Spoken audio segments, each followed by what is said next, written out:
Hello, and welcome to another episode of the Halo Games. Today is going to be the first episode, and we're talking about Halo Fleet Battles. For this episode, I'm just going to explain the terminology of the game, what everything's called, and my recommendations of what you should have for the game.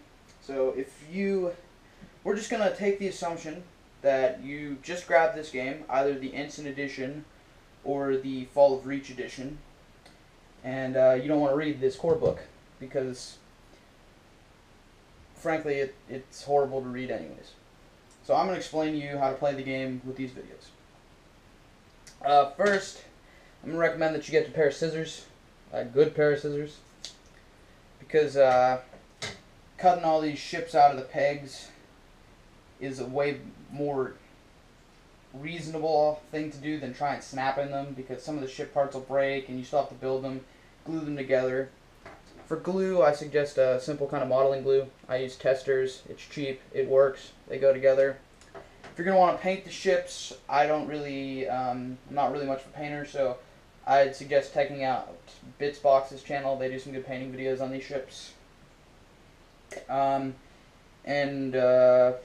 gameplay itself, you're going to need a tape measure that at least goes to 40 inches.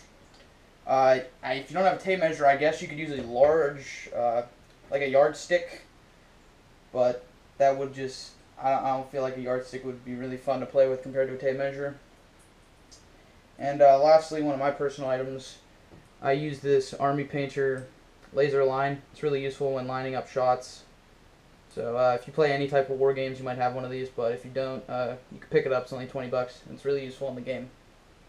Helps you determine if shots can be made or if they're obstructed. So now let's get into the terminology. So if you bought the Instant Edition, you won't get the two large ships, but if you bought the Fall of Reach, you will. So this is what you get out of the core set. You'll get obviously more ships. I just set them out to show you each of the ships.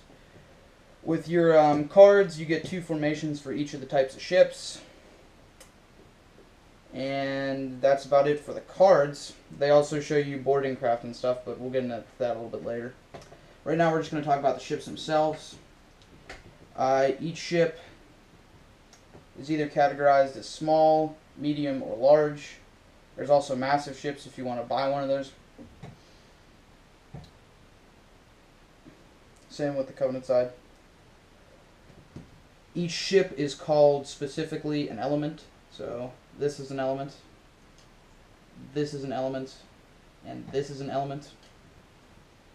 But you can group either a large and small ship together or a medium and small ship together to form a battle group. So this would be considered a battle group.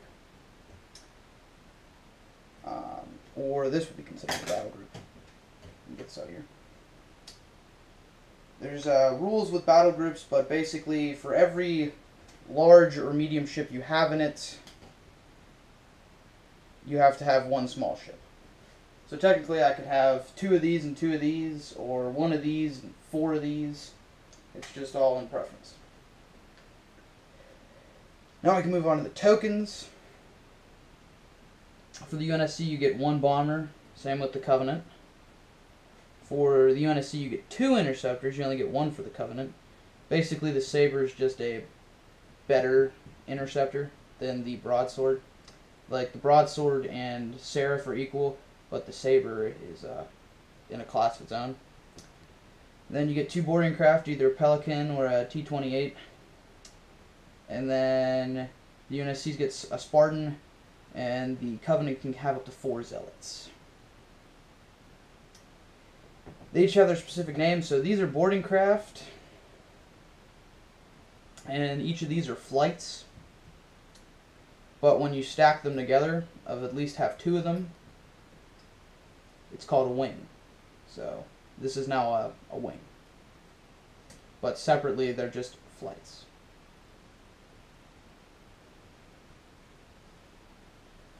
Alright, for the rest of the tokens, you have your damage token, your vulnerable token, which is applied by either getting a hit or MAC.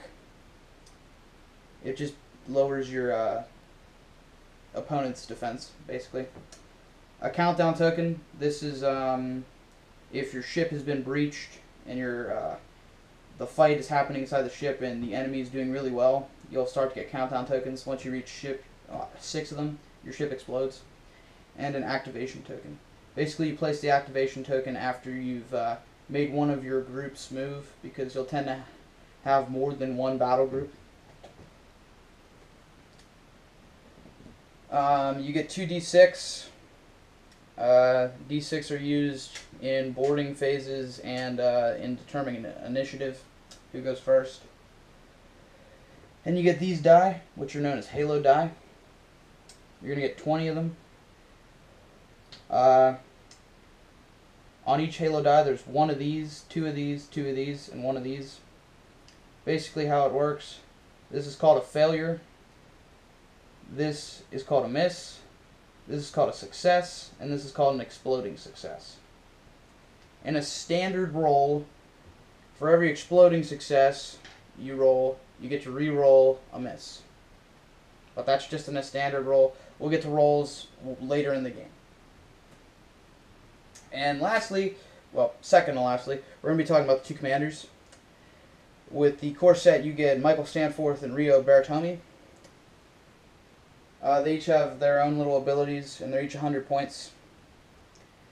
And when you have these die for each of them, this icon is called a command icon. This is defense, and this is attack.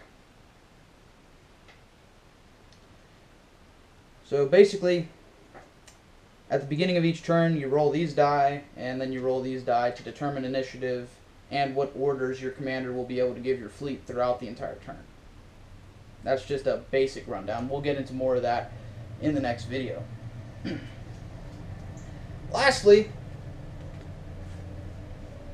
we have asteroids and debris and stuff. So there's 3 different sizes. There's the really big one, the medium ones, and then the really small ones. You can choose any of them when you have to place them, or if you want to place them, but there's 6 different types. There's asteroids, kind of look like that, or that. There's wreckage, which is probably the worst to deal with. There's space stations, and also planets. They're pretty similar in what they do.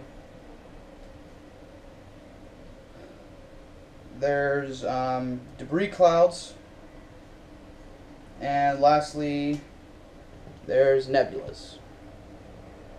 My favorite is the nebulas because they look cool and they do the least. So they're just fun. I like nebulas. We'll get into what they do next video, because that's in the next video we'll be talking about the setup phase, and that's when you place asteroids down. So I'd like to thank you for watching this video. I hope that you learned some of the terminology. So in the next few videos, when I'm going through things, you'll somewhat understand what I'm talking about.